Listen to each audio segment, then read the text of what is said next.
Alhamdulillahirabbil alamin wa bihi nasta'in wa ala umuri dunya waddin wassalatu wassalamu ala asrofil anbiya'i wal mursalin wa ala alihi wa ashabihi wa man tabi'ahum bi ihsanin ila yaumiddin amma ba'du. Segala puji bagi Allah. Alhamdulillah kita dalam keadaan sehat walafiat dan dapat melaksanakan salat subuh berjamaah di masjid yang kita cintai ini bersama-sama, dan kita telah melaksanakan itu. Mudah-mudahan dengan keikhlasan kita kepada Allah Subhanahu wa taala kita menjadi hamba-hamba Allah yang bersyukur. Amin ya rabbal alamin. Salat dan salam kepada junjungan Nabi Muhammad sallallahu alaihi wasallam. Allahumma shalli ala sayyidina Muhammad wa ala ali sayyidina Muhammad. Allahumma shalli wa sallim wa barik alaih. Mudah-mudahan salawat dan salam yang senantiasa kita sampaikan kepada Rasulullah sallallahu alaihi wasallam menjadikan kita termasuk dari golongan umat Nabi Muhammad yang mendapatkan syafaat beliau fil yaumil akhir insyaallah. Amin. Amin ya rabbal alamin. Sepertinya saya masih punya hutang dengan pertanyaan hari Senin lalu. Pertanyaan itu salah paham saya. Jadi Bang Naman ini bertanya begini sebenarnya yang dimaksudnya. Kemarin saya cross check lagi. Kita ini di masjid lalu mendapat makanan karena di masjid ini banyak sudah sholat di situ, kemudian berdoa di situ, banyak membaca Al-Quran di dalam masjid ini, kan rumah Allah. Apakah tidak lebih berkah apa yang kita makan di dalam itu? Nah, kan itu. Gimana tuh Ustaz katanya? Jadi maksudnya begitu. Saya sangka kemarin masalah dari mananya gitu kan. Kan itu jawaban saya kemarin. Sebenarnya keberkahan itu tergantung kita. Maksudnya tempat yang baik pun akan bisa menjadikan manusia itu tidak khusyuk dan tidak kepada Allah, karena bergantung kepada hati tadi. Jadi kalau niat baik, tapi biasanya orang kalau udah masuk masjid niatnya baik kan. Tapi ada juga yang kalau enggak mungkin dikunci apa namanya tempat-tempat duitnya kan. Berarti juga ada yang niat yang tak baik gitu. Tapi wallahu alam, tapi itu kan satu-satu. Jadi intinya adalah apa namanya? Intinya ketenangan hati itu saja. Maksudnya yang memberi ikhlas, yang memakan ikhlas, banyak berdoa di situ, ya tentu lebih berkah dia. Semuanya itu di mana saja. Tergantung kepada, karena center kita itu adalah hati kita. Makanya kemarin yang kita bahas itu kan apa yang bisa mengobati mata hati kita itu yang berkarat itu kan, itu yang paling tidak ada 4 masalah kemarin, 4 unsur yang bisa kita ambil. Salah satunya adalah qiraatul Quran. Qiraatul Quran. Cobalah misalnya begini ya. Saya masih melihat kita ini kadang-kadang kita ya, saya masuk di situ. Jadi jangan dibilang saya ini Ustaz Fajri ini menyalahin orang, enggak, kita ya. Kita terkadang sholat itu hanya memenuhi kewajiban. Nah, makanya kalau di mazhab Syafi'i boleh menutup mata ketika kita sholat. Syaratnya cuma satu. Jika menutup mata itu membawa kepada khusyuk. Sebenarnya mazhab yang lain itu dimakruhkan. Jika menutup mata itu membawa kita kepada khusyuk. Maka ketika mengangkat tangan tuh, cobalah hati ini memang bergantung. Ya. Dia sebenarnya simpel saja. Kita kalau mengusir itu kan dengan gini, pergi kau, gitu kan? Sekarang kita kusir dunia nih, Allah. Yang di hadapan kita ini tak ada yang lain kecuali Allah. Siapa Allah tuh? Al-Akbar. Ini kita usir di dunia nih. Nah, usolli fardal subhi rakaataini, ya kan? Ma'muman, ya, mustaqbilal kiblati ma'muman lillahi ta'ala. Sengaja aku salat subuh, fardhu subuh, 2 rakaat mengikut imam menghadap kiblat lillahi ta'ala, kan gitu ya. Nah, ini kan tangan ini kan kita angkat, terserah mau di sini, mau terserah, itu khilafnya saja itu ya. Maksudnya yang mau pakai tepis ini kan dunia ini. Yang di hadapan ini Allah. Cobalah sekali Allah. Jadi fokus gitu maksudnya. Dan harus ada tumak nina. Kalau di Syafi'i itu tumak nina, Allahu Akbar dengan tenang. Lalu rukuk itu betul-betul rukuk. Pegang betul lutut itu. Jadi tumak nina. Cuma manusia ini kan ada yang kurang. Ketika mau pegang lutut asam urat ya dipegang yang mana aja lah. Yang penting rukuknya itu betul-betul di hadapan Allah. Gambaran itu, ya di gambaran itu, apa yang kadang kita kan ketenangan itu yang tak ada. Melepas kewajiban aja, ya udah sholat subuh dah, ya sholat asar sudah, ya sholat zuhur sudah. Hati ini tidak fokus. Makanya diperbolehkan memejamkan supaya tak melihat. Sebenarnya kan kita tuh kan harus melihat tempat sujud itu. Nah, itu juga kadang-kadang para ulama tuh mengatakan tempat sujud tuh bagusnya di alas memang tidak berwarna-warni. Jika kita tak bisa fokus, itu masalahnya. Kemudian disunnahkan oleh Rasulullah kalau kita ke masjid itu bajunya jangan warna-warni. Karena baju kita warna-warni itu boleh jadi nanti akan mengganggu orang lain. Nah, di depan ini memakai baju apa? Baju batik, seminya semi sutra pula kan gambarnya gambar apa? Orang di belakang ini hilang fokusnya gitu. Nah, kita berbuat baik tapi berdosa. Itu aja masalahnya. Disunnahkan, kalau tak ada lagi ya tak ada masalah, ya mau diapakan lagi ya. Nah, disunnahkan itu tidak yang berwarna-warni. Jadi kita tidak mengganggu orang, kita pun fokus kepada Allah. Jadi fokus pun kita dengan bacaan yang pelan. Alhamdulillahirabbil alamin. Tak habis nih 10 menit, 5 menit tak habis. Salat 2 rakaat tuh berapa? 2 menit ya. 2 menit paling itu. Kalau sini 8 menit tuh masih bisa dia salat berapa ini. Ini apalagi waktunya. Jadi intinya adalah hati, keberkahan, ya, apakah itu lebih berkah? Dia akan lebih berkah di rumah Allah digantungkan kepada nilai hati mu'allaq bi qalbi. Nah, untuk mana dalil Ustaz? Dengan biasa orang kan minta dalil-dalil. Nah, sekarang kita balik kepada Al-Anbiya. Kisah. Saya tadi teringat saya. Ingat enggak Nabi Zakaria? Nabi Zakaria ini kan mempunyai istri yang sudah tua. Dia pun sudah tua. Lalu secara dunia, secara apa nama ilmu manusianya tua mandul. Kalau dalam ilmu manusianya masih bisa punya anak enggak? Enggak ada. Nah, pendekatan ilmu tarekat tasawuf itu memang rasa itu, jadi hati. Maka dikatakan di sini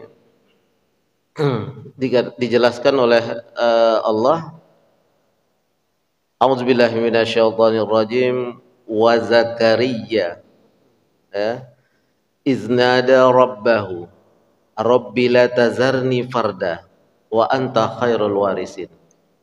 Lihat ya, apa kalimatnya? Dan ingatlah Zakaria ketika ia iznada.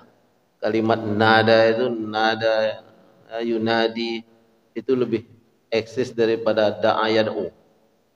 Nada itu sepenuh hati, yunadi ya. Jadi memang hati itu fokus kepada Allah itu Rabbahu, ya Allah jangan engkau biarkan aku dalam kesendirian, padahal dia dengan istrinya. Kenapa dia katakan dalam kesendirian? Aku enggak punya keturunan. Padahal dia berdua. Dikatakan Rabbi la tazarni fardan wa anta khairul warisin. Engkaulah sebaik-baik yang bisa memberikan kewarisan kesolehan ini.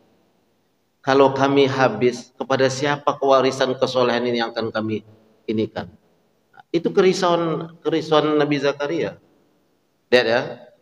Lalu Allah menjelaskan dalam kalimat itu fastajabna lahu ya wa wahabna lahu bi Yahya. Fastajabna, kalimat itu kena nada yunadi, lalu dikatakan kami jawab apa yang menjadi panggilan hatinya tadi. Panggilan hati itu dijawab oleh Allah, lalu dikatakan wa wahabna lahu bi Yahya. yang nama sebelumnya tidak ada nama Yahya di dunia itu. Jadi Allah berikan sesuatu yang spesifik. Nah, saya tidak mengatakan kepada ini Nabi Ustaz, kalau dia berdoa mesti dikabulkan. Tidak, kita juga bisa. Lihat syaratnya ya. Apa alasan Allah memberikan beliau? Kalau kemarin menghilangkan karat-karat hati itu bacaan Quran, zikrul maut, menghadiri majelis zikir. Nah, ini lihat ada 3. Kenapa Allah mengistijabah? Pertama, dikatakan dalam kalimat ini sebelum itu adalah sebelum itu dijelaskan kami jawab apa yang diminta oleh Zakaria yang sepenuh hati tadi dengan memberikan anak. Pertama caranya apa Allah? Kenapa tadi istrinya tak bisa punya anak? Karena dia dalam klaim ilmu manusia mandul, sudah tua. Nabi Zakaria waktu itu berumur 70, istrinya hampir 70 juga. Maka tak mungkin lagi punya anak. Pertama yang diberikan oleh Allah gambaran kepada kita adalah wa aslahna lahu zaujah. Kami perbaiki rahim istrinya itu. Nah, apa yang berhubungan dengan Allah pada wanita itu? Rahim itu langsung. Kenapa dikatakan tadi? Kenapa Allah mengambil ar-rahim itu diletakkan kepada wanita? Karena yang berada di perut wanita itu begitu keluar disayangi oleh kedua orang tuanya. Kan bismillahirrahmanirrahim. Dengan nama Allah yang maha pengasih lagi maha penyayang. Rahim itu nama Allah. Kenapa diletakkan di wanita, perut wanita? Sesuatu yang keluar dari rahim itu disayangi. Ada orang ini kecuali dengan maksiat lah ya enggak? Kan sesuatu yang keluar itu disayangi. Nah, apa yang pertama yang diturunkan oleh Allah? Wa aslahna lahu zaujah. Kami perbaiki istrinya. Yang diperbaiki itu apa? Rahim yang tidak bisa melahirkan tadi. Kenapa Allah turunkan rahimnya kepada wanita itu? Dah tua, tidak masuk lagi kotak manusia. Jadi kita kalau belajar yang di dunia ini cukup dengan akal, ya kan? Tapi kita harus juga berpaku kepada Allah. Judul kita hari ini sebenarnya kecil saja. Ada musyarakatillah fitat birihi. Kita tidak boleh ikut-ikut campur memprotes apa yang telah ditentukan oleh Allah. Ada musyarakah itu kita ini tidak pernah berserikat dengan Allah menentukan kehidupan ini. Kita jalani aja. Makanya dikatakan yang paling terpenting bagi kita adalah bagaimana meletakkan mata hati kita ini bersama dengan Allah. Maka itu dikatakan fanada. Zakaria itu dia dengan sepenuh hati memohon kepada Allah. Lalu apa yang pertama kali diberikan oleh Allah? Wa aslahna lahu zaujah. Kami perbaiki dulu istrinya itu. Kami perbaiki rahim istrinya itu. Allah turunkan rahimnya kepada memperbaiki istrinya itu. Nah, lihat ya. Apa sebabnya Allah mengabulkan? Pertama, innahum kanu yusari'una fil khairat. Itu yang pertama. Sesungguhnya mereka berdua ini, ya, walaupun di situ kalimatnya hum itu kan untuk mereka yang banyak. Tapi yang dimaksud adalah Nabi Zakaria dan istrinya itu yusari'una fil khairat. Kedua-duanya ini orang-orang yang sering bersegera melakukan perbuatan baik. Allah tidak mengatakan fil khair, tapi fil khairat. Perbuatan-perbuatan baik di atas perbuatan baik yang mereka lakukan. Kenapa kami perbaiki mulai daripada istrinya itu? Karena dia berdoa lalu Allah memberikan jawaban itu karena Allah tahu mereka nih orang-orang yang berdua ini selalu bersegera berbuat kebaikan di atas kebaikan. Allah tidak mengatakan khair. Kita ini kan berbuat satu kebaikan saja nanti mungkin lebih banyak kesalahan. Maka berdua ini suami istri ini senantiasa bersegera melakukan perbuatan baik. Itu dia, di atas perbuatan baik. Makanya al khairat itu kan baik-baik. Lalu di atas perbuatan baik itu lalu dia berbuat baik. Yang kedua, wa yad'unana raghaban wa rahaba. Rahbun itu bergetar hati itu. Begitu berzikir dengan Allah itu dikatakan wa yad'unana raghaban. Cobalah kita ya, Allah berpicingkan mata itu, ucaplah sebanyak-banyaknya. Kalau setelah sholat tahajud itu subhanallah wa bihamdi, subhanallahul azim, astaghfirullah. Tarik nafas subhanallah wa bihamdi, subhanallahul azim, lepaskan nafas astaghfirullah. Ulang terus. Paling kurang 100. 4 rakaat tahajud 50, 4 rakaat sudah itu 50, angkat tangan. Ini tadi wanada. Dengan sepenuh hati minta kepada Allah. Dia akan dibersihkan itu hati kita itu. Jadi yad'unana raghaban wa rahaban. Itu yang kedua ya. Raghaban itu sangat berharap. Raghban. Raghiba. Kepada memohon sekali kepada Allah. Dengan ini rahaban, bergetar hatinya dalam meminta doa itu.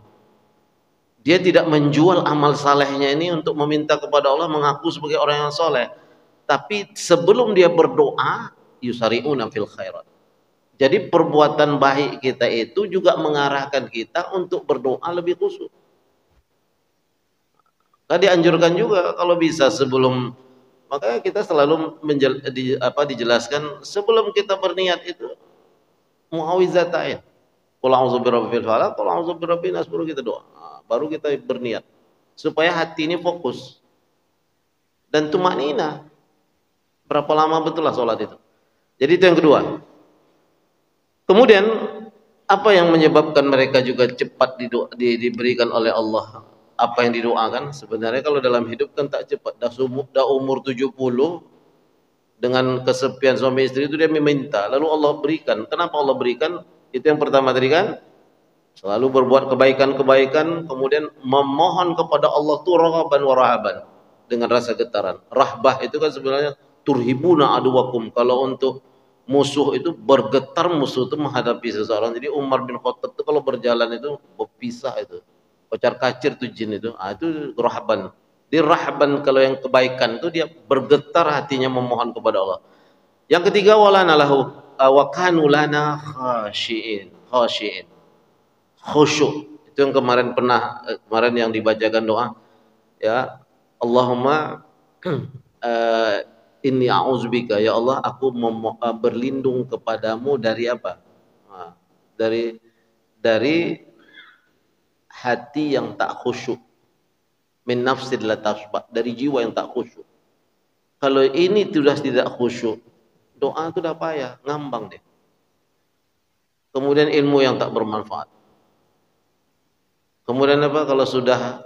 Kalau sudah tidak khusyuk, tidak bermanfaat ilmunya, ya, terakhirnya apa? Wa min du'ain la yustajab. Kami memohon kepada Engkau dari doa yang tidak Engkau ijabah, ya Allah. Ada empat itu dalam doa itu ya. Satu lagi. Kemudian kanu lana khashiin. Intinya 3 itu. Kenapa Nabi Zakir ini diberikan? Berbuat kebaikan di atas kebaikan. Kebaikan itu membawa keberkahan. Keberkahan itu menurunkan rahim Allah, sayang Allah. Maka Allah berikan dia dengan nada. Kemudian dia adalah orang-orang yang mereka ini raghaban, harapan untuk kuat kepada Allah. La yusyarikullah fi amali. Dia tidak tidak goncang dengan apa yang telah diberikan oleh Allah itu, dan tidak ikut campur.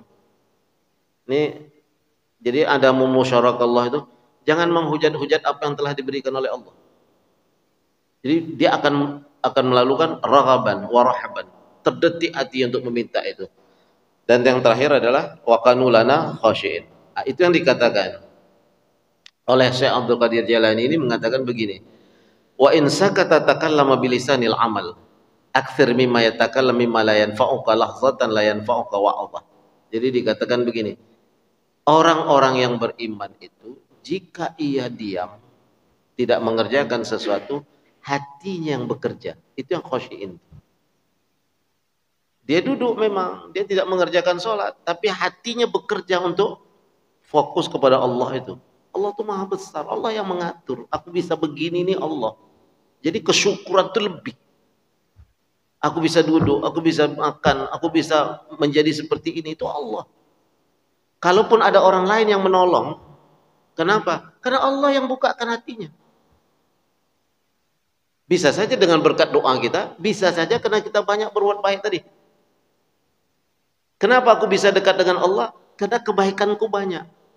Dan ingat, Syekh Al-Qadim mengatakan, seseorang itu malas melakukan ibadah karena banyaknya maksiat. Bahkan kalau dijelaskan oleh Hasan Al-Basri, jika sesuatu terjadi di rumah tanggamu yang mungkin membuat pusingmu, cepatlah dekat kepada Allah. Tiru Nabi Zakaria. Yakhshawna Rabb, khusyuk, memohon kepada Allah, banyak bermunajat, sehingga jin-jin makhluk Allah yang ada di rumah itu pergi dia, tidak lagi menggoda dia. Ya, karena maksiat kita itulah yang membuat kita tuh ragu, membuat kita tuh membuat kita tuh ragu kepada Allah. Dan kita selalu menentukan apa yang kita lakukan itu bahwa kita yang menentukan, padahal Allah yang memberi itu semua. Ini yang adamul musyarakah. Kemudian ij'al amalaka kulha liwajhillahi azza wa jalla la li talabi ni'amihi. Jadi kadang-kadang kan kita berat. Nabi Zakaria ini kan dia memintanya kepada Allah, dia tidak menggandengkan, tidak mengurusi urusan amalnya. Aku udah banyak berbuat baik ya Allah, kenapa engkau tak kasih? Nah, itu tak boleh. Kok aku dengan berbuat baik gini masih susah juga hidupku ya Allah? Itu tak boleh. Itu mengumpat. Itu di awal kitab ini dikatakan al-i'tirad ala haqqillah azza wa jalla fi nuzulil aqdar. Itu mautud din, mautut tauhid, mautul ikhlas. Jadi pengumpatan kita kepada Allah itu akan membuat segalanya berhubungan dengan Allah ini masalah. Tuh. Lalu dikatakan ij'al a'malaka, jadikanlah setiap amal-amalmu yang kamu lakukan itu memang itu yang dikatakan ketika tasallillah ta'ala. Allah yang menentukan itu. Lalu dikatakan wajalla la li talabi ni'ami, jangan kau jadikan itu untuk mendapatkan nikmat. Nah, berat kan? Kita kan ingin taat kepada Allah supaya nikmatnya turun. Dikatakan di sini, jangan fokus bahwa amal ibadahmu itu untuk nikmat. Gimana caranya? Coba. Kata beliau nih, saya ada kalau dia kata ardun jadi lini ahmi wa ardun bitadbir wa qadai wa af'ali. Karena sesungguhnya pemberian itu urusan Allah. Berat kalau kita memahaminya dengan kepala, tapi kalau kita memahami dengan hati, selesai dia. Kita lihat lagi contoh yang lain. Nanti buka, kalau mau lihat bagaimana para nabi itu, buka surah Al-Anbiya. Semuanya kisah para nabi. Nih, lihat ya. Ini tentang Nabi Yunus.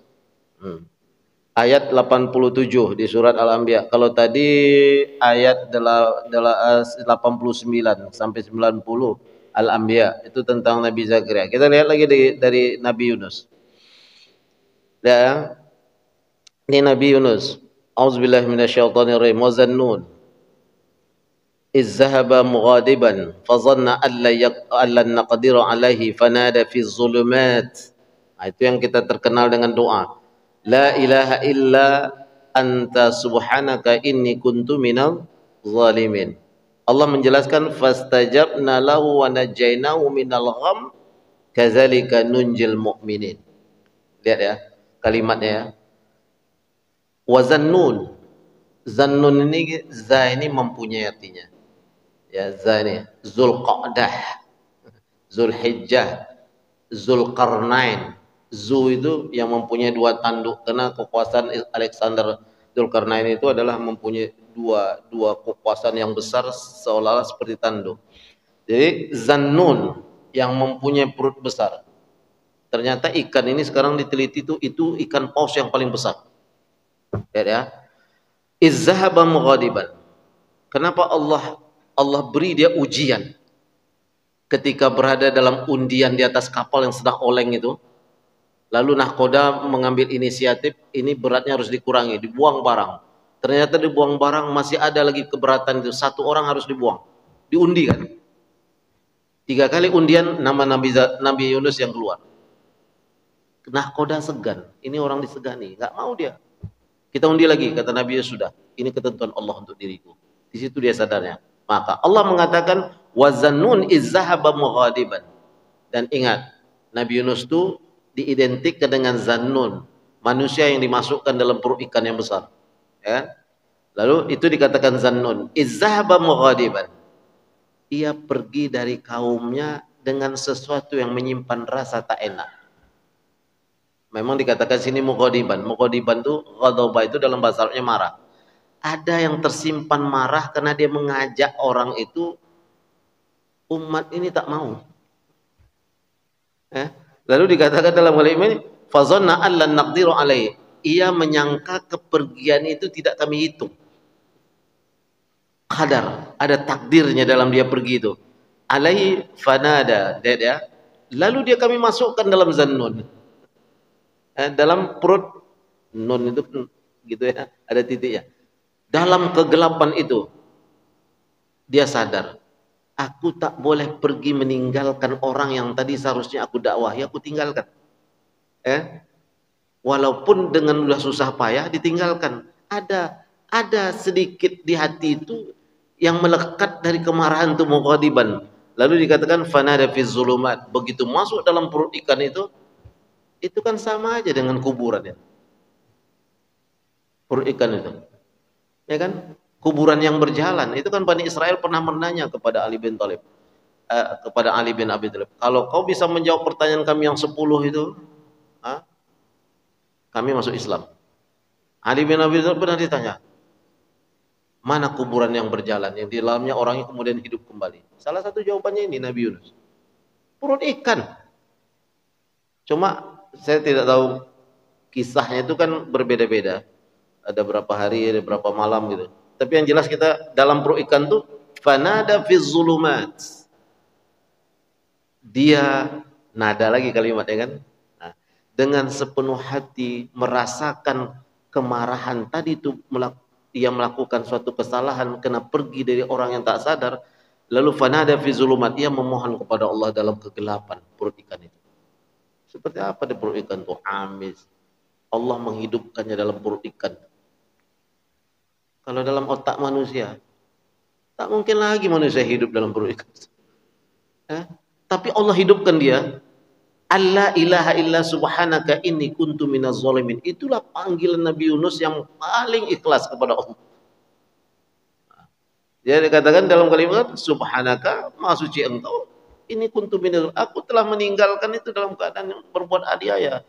Maka dikatakan dalam kalimat ini fastajabna lahu. Kalimatnya juga kami beri dia jawaban atas apa yang dia minta. Makanya para ulama sepakat sebelum kita berdoa memohon sesuatu yang terbaik bagi diri kita, baca doa ini. Ya, itu dikatakan. Jadi la ilaha illa anta subhanaka inni kuntu minal zalimin. Mintalah yang lain. Kita mana ada yang tak bersalah. Baca ini sebanyak-banyaknya lalu kita minta kepada Allah. Maka lalu dikatakan dalam kalimat ini, saya akan mengambilnya, wa najainahu minal gham. Kami selamatkan dia dari kegelapan. Gham ini apa? Awan ketika mau hujan itu yang gelap itu. Makanya salah satu doa yang diajarkan oleh Syekh Abdul Qadir ini dalam kitab kitab Al-Ghunyah, ya kan? Wa yakashifal gham. Allah tuh maha pembuka kegelapan. Dalam kitab Al-Ghunyah itu wa yakashifal gham. Ya farijal ham wa yakashifal gham. Kashifal gham itu awan yang hitam itu terbuka dengan cahaya yang diberikan oleh Allah.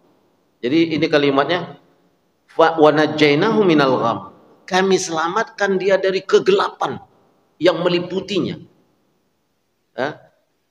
Wa kadzalika nunjil mu'minin. Kenapa Allah selamatkan dia? Karena nilai keimanannya kepada Allah itu masih ada. Dia lari memang. Nabi Yunus ini lari memang dari dakwah itu. Tapi dia selamatkan. Ya kan? Selamatkan itu minaz zalim. Fastajabna wa najainahu minal gham wa kadzalika nunjil mu'minin. Apapun masalah dalam kehidupan, jangan pernah lepas nilai keimanan kepada Allah itu, untuk yakin kepada nilai ketakwaan. Mukmin muttaqin. Nah, maka dikatakan dalam kalimat ini, apa yang kita lakukan di atas dunia ini, silakan, dunia ini bebas untuk kita. tapi ada pagarnya, hududus syar'i. Ada batas-batas syariah yang telah ditentukan oleh Allah.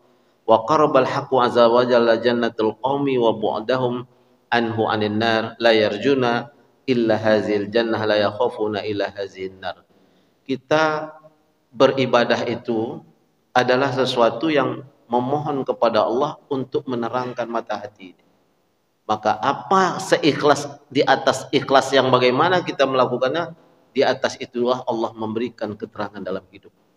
Nah, ini tadi beberapa contoh saja diberikan oleh Allah di dalam surah Al-Anbiya. Maka dalam judul ini adalah ada musyarakatullah fi tadbirihi, dikatakan hifzul ududu syar'i, memelihara batas-batas syariah, batas-batas yang telah ditentukan oleh Allah, baik melalui ayat-ayatnya, baik melalui apa yang diberikan oleh Rasulullah. Itu dijelaskan bahwa itulah ridha yang akan kita dapatkan dari Allah dalam arti yang terakhir. Maka kemarin kan kita minta, cukupkah kita hanya beragama? Tidak. Tetapi yang terakhir, bagaimana kita mendapatkan hidayatut taufik. Karena taufik itu adalah ridha Allah. Kalau Allah sudah ridha, semua yang akan kita jalankan itu selesai. Ya. Allah ridha dengan apa yang kita amalkan, semuanya diberikan. Radhiyallahu anhu wa radu'an. Ya. Jadi Allah ridha anhum wa radu'an. Dia ridha terhadap apa yang telah diberikan oleh Allah Subhanahu wa taala. Akhirnya adalah man ata'allaha azza wa jalla, di hadis Al-Haisimi fi Majma'iz Zawaid, hadis 3559, dijelaskan anin Nabi sallallahu alaihi wasallam, man ata'allah azza wa jalla faqad zakarahu wa in qultu salatuhu wa siyamuhu wa qira'atuhu al-Qur'an wa man asahu faqad nasihu wa in kathurat salatuhu wa siyamuhu wa qira'atuhu al-Qur'an. Jadi intinya begini dalam hadis ini, barang siapa yang taat kepada apa yang telah diberikan oleh Allah. Tadi 3 persoalan tadi ya, Nabi Zakaria tadi, ketaatan itu ya, yusari'una fil khairat, ya, cepat, yad'unana rahaban wa raghaban, kan itu di dalam kalimat itu adalah ketaatan. Faqad zakarahu, maka dia telah ingat kepada Allah. Wa in qallat, ini memberikan harapan hadis ini. Walaupun sholatnya sedikit, puasanya sedikit, bacaan Qur'annya sedikit, ketaatan itu utama. Tapi kalau dia taat, sholatnya banyak, baca Qur'annya banyak, lebih baik. Kan itu. Nah, waman asa, barang siapa yang melanggar dari ketentuan Allah tersebut, faqad nasiy, sesungguhnya dia telah lupa kepada Allah. Dia tak ingat kepada Allah. Fa in kasurat salatu, walaupun sholatnya banyak, puasanya banyak, bacaan Qur'annya banyak. Tapi bagusnya adalah baca sholatnya banyak, bacaan Qur'annya banyak, puasanya banyak, dia taat kepada Allah. Apa yang diberikan Allah ini mudah. Jangan kita ragukan. Begitu kita taat kepada Allah, lalu melakukan sesuatu ketaatan itu dengan sepenuh hati, selesai urusan. Makanya kita selalu dalam yang kemarin itu, al-mu'minu muti'un li rabbi azza wa jalla muafiqun lahu sabirun ma'hu yakifu inda khuzuzihi wa kallamu wa qallahu wa libasu wa jimu tasarrufatihi. Sesungguhnya orang-orang mukmin itu adalah orang-orang yang taat kepada Allah. Dia batasi pakaiannya, makanannya, pekerjaannya, tindak tanduknya sesuai dengan apa yang telah ditentukan oleh Allah. Allah bukakan jalan. Nabi itu memang diciptakan untuk kita tiru. Ini baru nabi-nabi selain Rasulullah. Kalau Rasulullah lagi yang kita gambarkan, tak sanggup rasanya kita mengikuti itu. Dengan keterbatasan itu diperlukan raghaban wa rahaban, doa.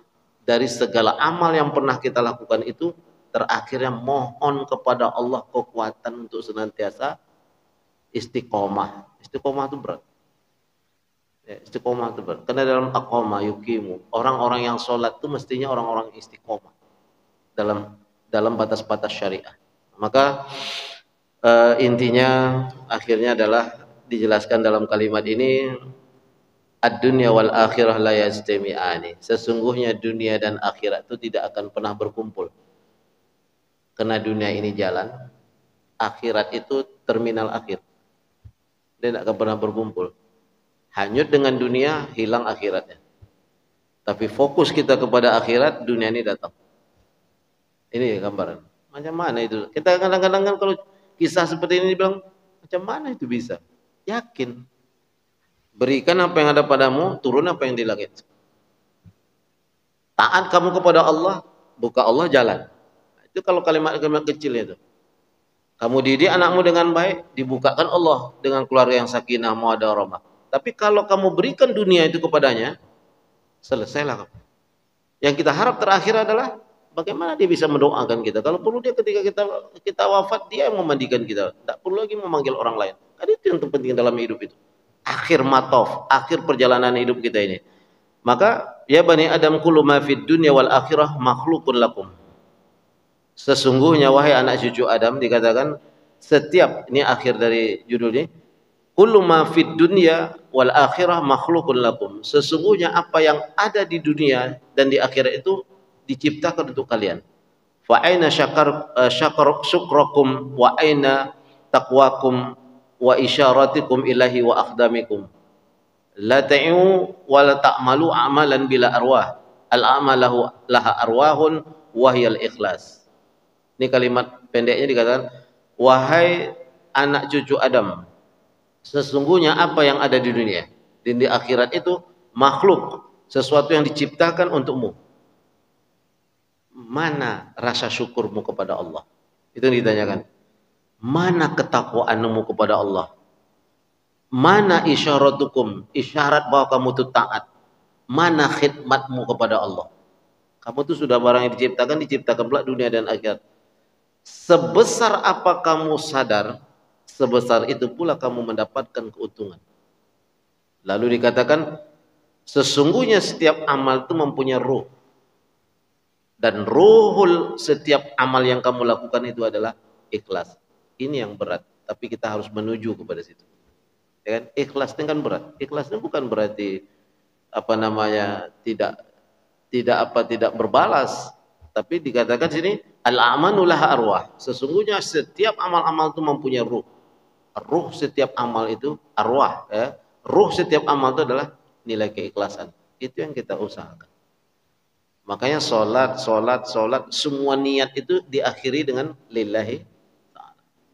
Kalau itu yang bisa kita dapatkan, maka kita mendapatkan sesuatu yang terbaik sebagaimana apa yang telah dilakukan oleh para anbiya wal mursalin. Makanya kalimat ihdinas siratal mustaqim siratal ladzina an'amta alaihim, siapa jalan yang telah diberikan nikmat, jalan orang-orang yang telah diberi nikmat olehmu, bukan jalan yang engkau murkai, ya, dan bukan jalan yang engkau sesat. Di surah An-Nisa diartikan allazina an'amallahu minan nabiyyin, ya kan, wasyuhada wassalihin. Siapa itu? Para syuhada dan para orang-orang soleh. Jalan ini yang kita ingin mendapatkan dengan nilai ruh amal kita tadi, yaitu nilai keikhlasan. Ini saja yang dapat saya sampaikan, bahwa apa yang kita kaji ini bagian kita mencoba memahami. Jadi Fajri Hansa ini bukan orang yang terbaik juga di antara kita, tapi paling tidak kita bersama-sama memotivasi diri pada apa yang telah kita pelajari ini. Mudah-mudahan Allah memberikan kekuatan kepada kita as-sabat. As-sabat itu adalah ketetapan hati untuk senantiasa bersyukur dengan apa yang telah diberikan kepada kita berupa nikmat, dan kita termasuk orang yang dapat mensyukuri apa yang telah diberikan oleh Allah Subhanahu wa taala. Orang-orang yang mendapatkan nikmat dari orang-orang yang syuhada dan sholihin. Ada pertanyaan? Ada Bang? Enggak ada ya? Hari Jumat, hari kerja, kita tutup dengan doa kita majlis. Subhanakallahumma wa bihamdika asyhadu an la ilaha illa anta wa nastaghfiruka wa natubu ilaik. Ya Allah ya Rahmanir Rahim, berilah kekuatan kepada kami untuk mensyukuri nikmat-Mu yang telah Engkau berikan kepada kami, dan nikmat-Mu yang telah Engkau berikan kepada kedua orang tua kami, dan ridhailah amal soleh kami, masukkanlah kami ke dalam golongan hamba-hamba-Mu yang soleh. Ya Allah, jadikanlah pertemuan kami ini pertemuan yang kau rahmati, dan jadikanlah perpisahan kami setelah ini perpisahan yang kau ampuni. Ya Allah, ya Rahman, ya Rahim, Rabbana atina fid dunya hasanah, wa fil akhirati hasanah, wa qina azabannar, walhamdulillahi rabbil alamin. Mohon maaf dari semua kata-kata yang tak tepat pada tempatnya. Wabillahi taufiq wal hidayah. Assalamualaikum warahmatullahi wabarakatuh.